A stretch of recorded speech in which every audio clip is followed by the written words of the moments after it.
अस्सलाम वालेकुम व्यूअर्स, मैं हूं मोहम्मद ताहिर और बायोलॉजी के लेक्चर नंबर 9 के साथ हाजिर हुआ हूं। और आज का जो टॉपिक ऑफ डिस्कशन है वो है डाइसैकराइड एंड पॉलीसैकराइड।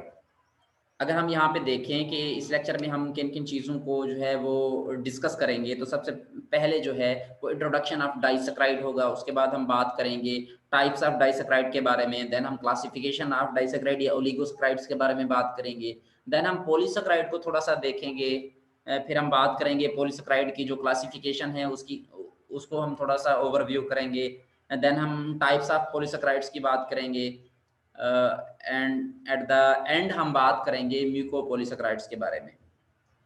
और अगर आप लोगों ने मेरा यूट्यूब चैनल सब्सक्राइब नहीं किया तो मेरा चैनल सब्सक्राइब करें और मौजूद बेल आइकन को प्रेस करें ताकि हर आने वाली न्यू वीडियो आप तक पहुंच सके। डाइसैकराइड क्या है? डाइसैकराइड के बारे में देखते हैं कि यहाँ पे नाम ही जाहिर कर रहा है। डाई से मुराद क्या होता है कि दो, और सैकराइड से क्या मुराद है कि हम ये भी कह सकते हैं कि मोनोजेस के वो कार्बोहाइड्रेट्स जिसके अंदर जो है वो दो मोनोसैकराइड जुड़े हों, दो मोनोसैकराइड आपस में कनेक्टेड हों, उनको हम डाइसैकराइड भी कह सकते हैं। Disaccharide has two monosaccharide unit linked by glycosidic linkage, glycosidic bond। कि जो डाइसैकराइड है इसके अंदर दो मोनोसैकराइड यूनिट आपस में जुड़े होते हैं। अच्छा, वो दो मोनोसैकराइड तो आपस में जुड़े होते हैं, बट वो कैसे जुड़े होते हैं? वो एक लिंक के थ्रू जुड़े होते हैं, एक बॉन्ड के थ्रू जुड़े होते हैं, जिसका नाम क्या है? ग्लाइकोसाइडिक लिंकेज भी इसको कहते हैं। डाइसैकराइड में भी रिड्यूसिंग और नॉन रिड्यूसिंग, कि अगर हम देखें कि जो डाइसैकराइड्स हैं वो रिड्यूसिंग भी हो सकते हैं, नॉन रिड्यूसिंग भी हो सकते हैं। यहाँ पे हम देखेंगे टाइप्स ऑफ डाइसैकराइड के बारे में कि डाइसैकराइड को हमने कितनी टाइप्स में डिवाइड किया है।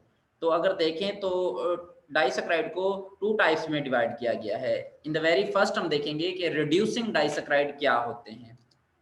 रिड्यूसिंग डाइसैकराइड की अगर हम एग्जांपल की बात करें तो इसमें हमारे पास जो है लैक्टोज है। लैक्टोज के अंदर देखें तो दो मोनोसैकराइड आपस में जुड़े होते हैं, एक जो है ग्लूकोज है, दूसरा जो है ग्लैक्टोज है।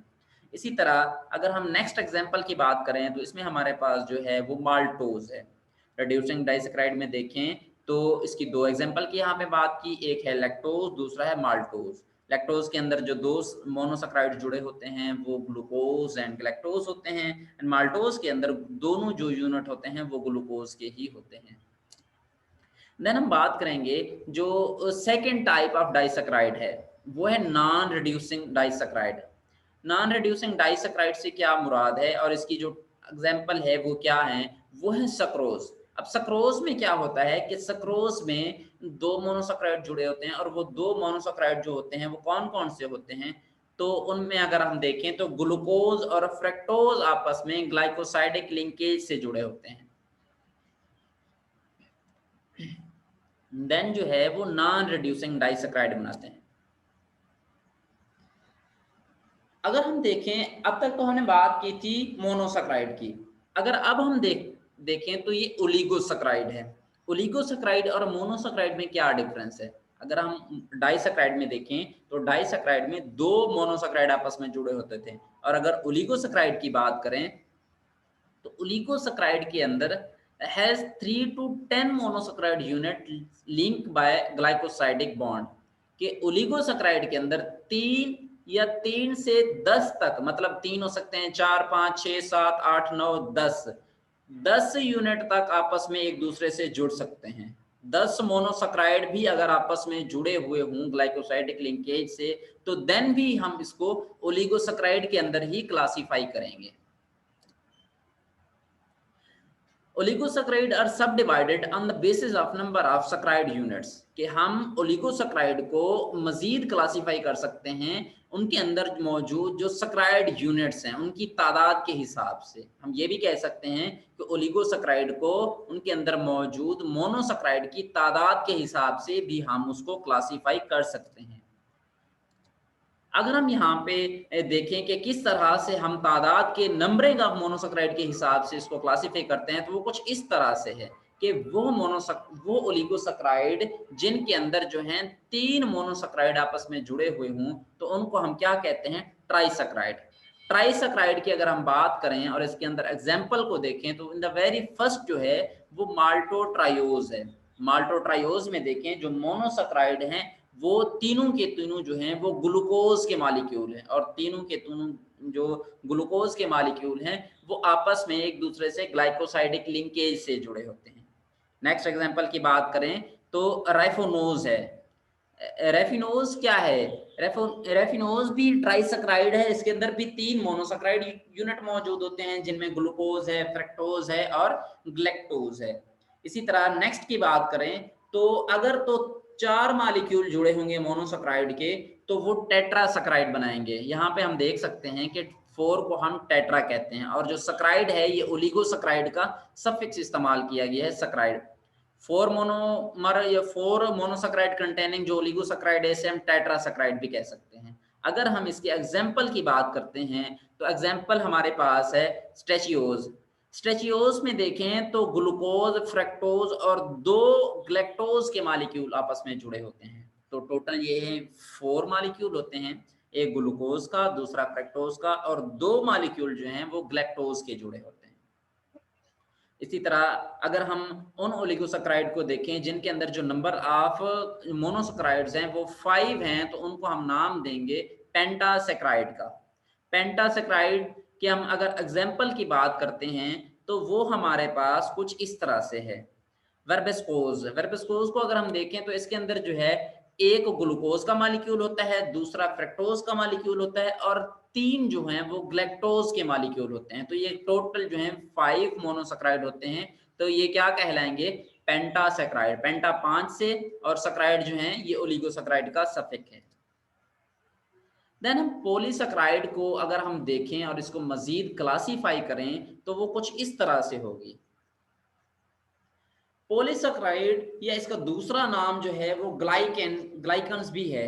अगर हम देखें तो ये पॉलीसैकेराइड जो है कंटेन मोर देन 10 मोनोसैकेराइड्स के इनके अंदर जो है 10 से ज्यादा मोनोसैकेराइड अगर आपस में जुड़े हुए होंगे, और वो जुड़े हुए किस बॉन्ड से होंगे, किस लिंकेज से होंगे, तो उसकी बात करें तो वो ग्लाइकोसाइडिक लिंकेज है। अगर 10 से ज्यादा मोनोसैकेराइड ग्लाइकोसाइडिक लिंकेज से जुड़े हुए हों तो उनको हम क्या कहेंगे? पॉलीसैकेराइड कहेंगे। अब ये पॉसिबल है कि ये जो 10 आगे मोनोसैकेराइड हों, सॉरी, जो 10 मोनोसैकेराइड होंगे वो पॉसिबल है कि सिमिलर हों। ये भी पॉसिबल है कि जो यूनिट हों वो डिफरेंट हों। अब इन 2 सिमिलर और डिफरेंट की बुनियाद पे भी हम इसको क्लासिफाई कर सकते हैं। टाइप्स ऑफ पॉलीसैकेराइड्स की बात करें तो इसको हम क्या कहते हैं? हमारे पास 2 टाइप्स हैं। एक क्या है? होमोपॉलीसैकेराइड, या इसका दूसरा नाम होमोग्लाइकन्स है। होमो से क्या मुराद है? एक जैसे। पॉलीसैकेराइड से मुराद कि जिसके अंदर जो मोनोसैकेराइड की तादाद है वो 10 से ज्यादा हो, कि ऐसा पॉलीसैकेराइड जिसके अंदर जो यूनिट इस्तेमाल होंगे, मोनोसैकेराइड इस्तेमाल होंगे, वो बिल्कुल एक ही टाइप के होंगे, सेम ही होंगे, जो यहाँ पे रिपीट होंगे। इसीलिए हम इसको होमोपॉलीसैकेराइड भी कह सकते हैं। अगर हम यहाँ पे देखें तो कंटेन्स मोर देन 10 सेम रिपीटिंग यूनिट्स, कि इसके अंदर 10 से ज्यादा एक ही किस्म के मोनोसैकेराइड रिपीट हो रहे होंगे, तो देन ही हम इसे होमोसैकेराइड कह सकेंगे। अगर हम नेक्स्ट इसकी टाइप की बात करें, जो सेकंड टाइप ऑफ पॉलीसैकेराइड है तो वो है हेट्रोपॉलीसैकेराइड्स, मतलब हेट्रोग्लाइकन्स। हेट्रो से क्या मुराद है? कि डिफरेंट, कि वो पॉलीसैकेराइड जिनके अंदर जो रिपीटिंग यूनिट हैं, जो मोनोसैकेराइड हैं, वो डिफरेंट हों, वो सिमिलर ना हों, तो उनको हम क्या कहेंगे? Heteropolysaccharides. Heteropolysaccharides contain more than 10 different repeating unit. अब ये तो बात तय है, कंफर्म है कि जो नंबर ऑफ रिपीटिंग यूनिट होंगे वो 10 प्लस होंगे, 10 से ज्यादा रिपीटिंग यूनिट इस्तेमाल होंगे।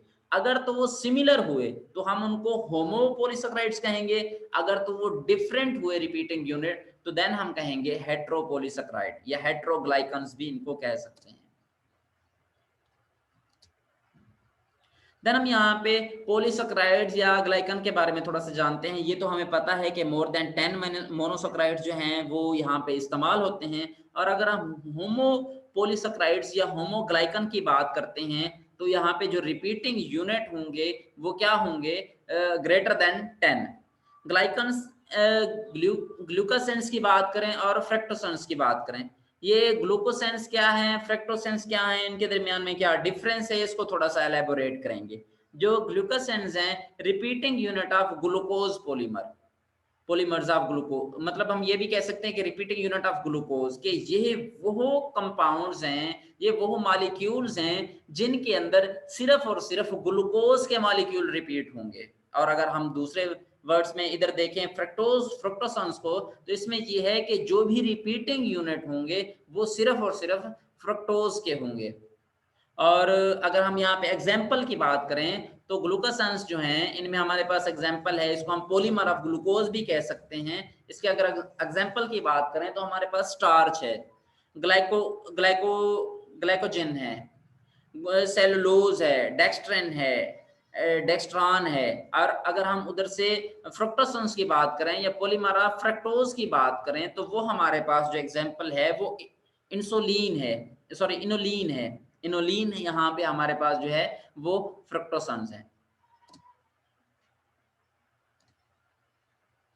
इसी तरह हमने बात की थी जब टाइप ऑफ पॉलीसेकेराइड की बात कर रहे थे तो टू टाइप्स थी, एक होमोपॉलीसेकेराइड्स थी, दूसरी हेट्रोपॉलीसेकेराइड्स थी। अगर हेट्रोपॉलीसेकेराइड्स को देखें तो more than 10 different repeating unit जो इस्तेमाल होंगे, मतलब different repeating unit containing polysaccharides are called हेट्रोपॉलीसेकेराइड्स।